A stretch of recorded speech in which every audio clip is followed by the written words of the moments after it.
Bonjour, je suis Alexandra Atouzet, auteure et éditrice aux éditions Duto. Alors c'est une petite maison d'édition que j'ai créée il y a 2 ans et on est là aujourd'hui avec 2 auteurs qui ont réussi à être présents. Sachant que Dormance, c'est un lieu un peu particulier pour nous, puisque le Dormantastique, ça a été un des premiers salons qui ont vu naître la maison d'édition et qui ont été marqués aussi par une rencontre avec une auteure de la ville et qui a donné lieu à une de nos publications. Alors je vais la laisser se présenter.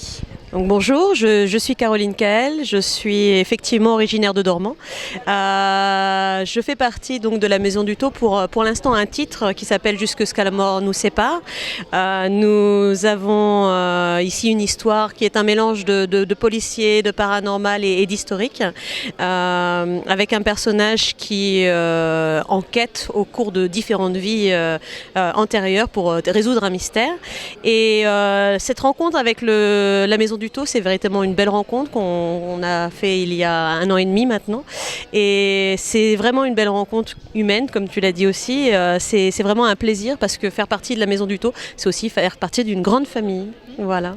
Bonjour, moi je m'appelle David Royer et j'ai rencontré Alexandra il y a environ 2 ans, je pense.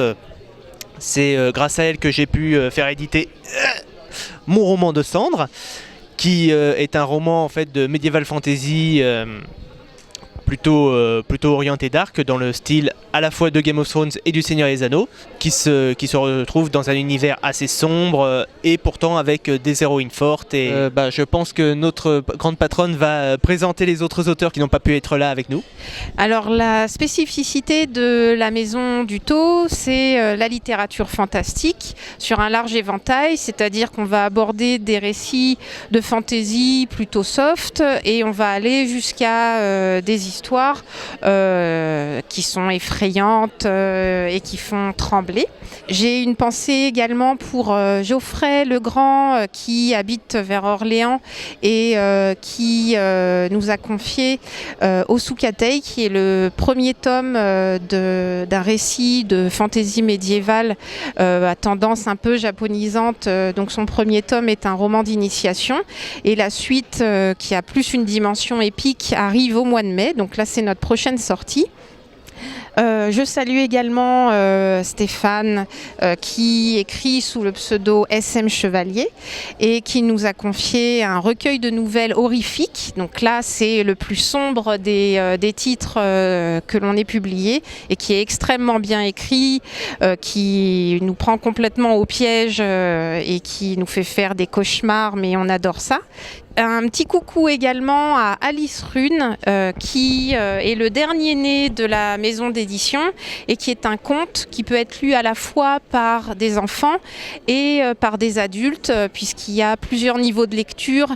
Il y a toute une dimension, des choses qui passent entre les lignes et qui sont assez bluffante. Elle a une écriture qui est vraiment intéressante. Et puis pour terminer, un petit coucou à mes propres titres. Donc une saga de fantaisie urbaine avec un rôle prépondérant pour les éléments de la nature, l'air, l'eau, et puis le feu qui est en écriture et qui est attendu. Et je m'excuse puisque avec tout ce travail d'édition, le travail d'écriture prend un peu plus de temps que prévu, mais il est à l'œuvre tout de même. Voilà. Alors le Dormantastique, vous l'aurez compris, a une place toute particulière pour les éditions Duto. Et quand la nouvelle est venue d'organiser un salon du livre à Dormans, c'est naturellement qu'on a voulu y être et on est très contents. C'est l'occasion de retrouver une équipe d'organisation qui est vraiment super sympa et qui se donne beaucoup de mal pour valoriser toute la culture autour du livre et de l'illustration à Dormans. Et on souhaite que ce soit la première édition d'une longue série et on sera là pour participer. Merci.